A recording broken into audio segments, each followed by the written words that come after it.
This week, USDA released its milk production report for February, showing the trend of production growth continues.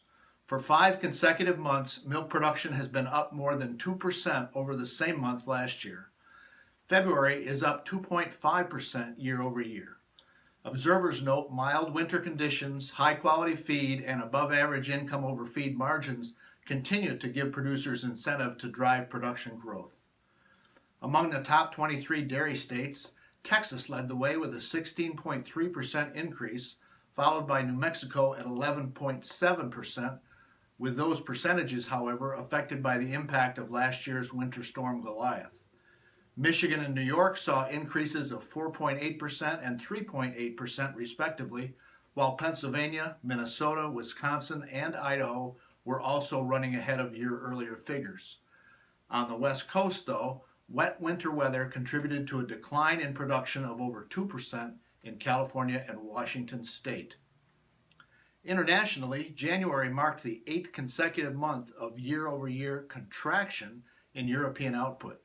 And in the global dairy trade auction, held every 2 weeks, after 2 consecutive events of falling prices, the weighted average for all products offered was up 1.7% in the March 21 auction.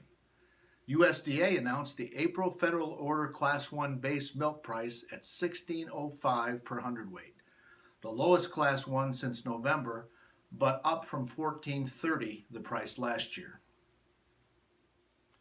At the CME, block cheese closed Friday at $1.44, up 4 cents for the week, while barrels closed up 2.5 cents, both 4 cents below year-ago levels. 19 cars of block and 23 of barrel traded hands.